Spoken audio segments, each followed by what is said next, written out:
Intro. Hello everyone, and welcome back to our channel. Today, we're diving into an exciting and critical topic in the world of artificial intelligence, building an end-to-end AI workflow. This journey will take us from data ingestion all the way to model deployment in a production-ready environment. Whether you're a data scientist, a machine learning engineer, or just someone curious about the AI landscape, this video is going to provide you with valuable insights and practical steps to help you understand how to create a robust AI pipeline. What is an end-to-end AI workflow? Before we dive into the specifics, let's clarify what we mean by an end-to-end AI workflow. An end-to-end AI workflow refers to the entire process of developing an AI model, starting from collecting and preparing data, through training and validating the model, and ultimately deploying it into a production environment. Essentially, it's the journey that transforms raw data into actionable insights. This workflow is crucial because it ensures that our models are not just theoretical concepts but are fully operational and capable of delivering real-world value. Step 1. Data ingestion. The first step in any AI workflow is data ingestion.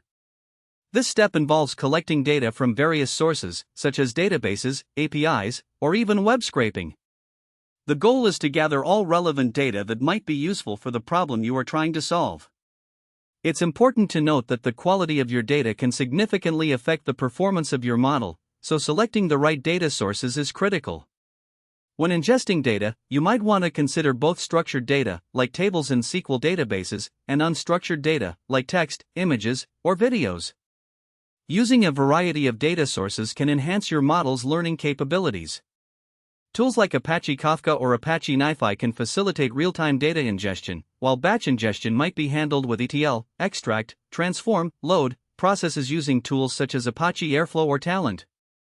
Step 2. Data pre-processing. Once we have ingested our data, the next step is data pre-processing. This step is all about preparing our data for analysis. It involves cleaning the data to remove any inconsistencies, handling missing values, and normalizing or scaling features. Data preprocessing is crucial because models can be sensitive to the quality and distribution of training data. You might also need to encode categorical variables, especially if you're working with machine learning algorithms that require numerical input. Techniques like one-hot encoding or label encoding can be employed for this purpose. Additionally, data augmentation may be necessary for unbalanced datasets, especially in fields like image recognition, where you can create variations of existing images to increase the dataset size. Step 3. Exploratory data analysis.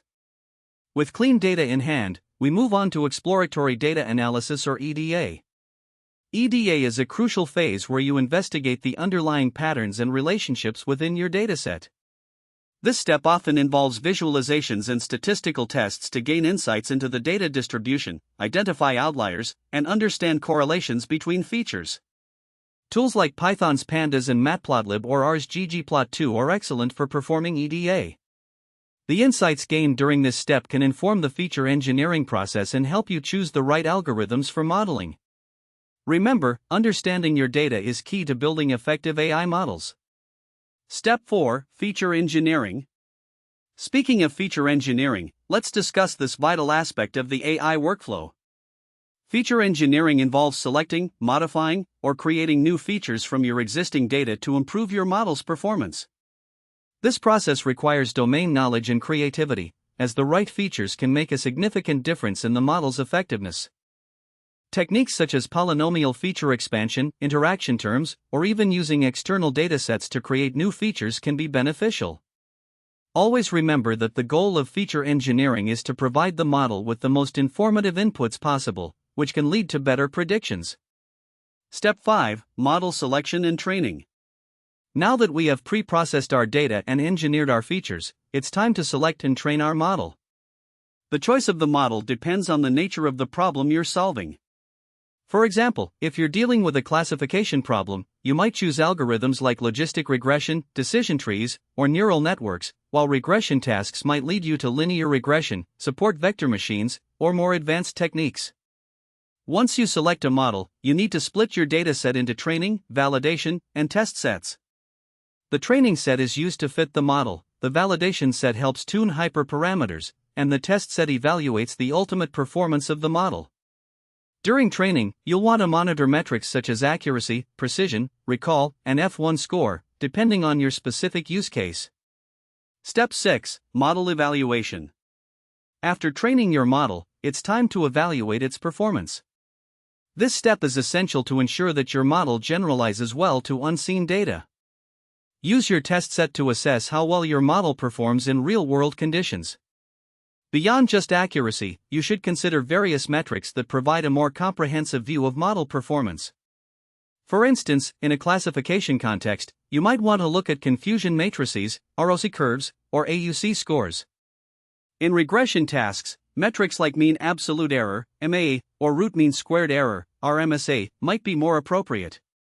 This evaluation phase is critical as it helps you identify any issues, such as overfitting or underfitting, allowing you to make necessary adjustments. Step 7. Hyperparameter Tuning. Once you have a baseline model, the next step is hyperparameter tuning. Hyperparameters are external configurations to the model that aren't learned from the training data but are set prior to the training process. Examples include learning rates, number of layers in a neural network, or the maximum depth of decision trees.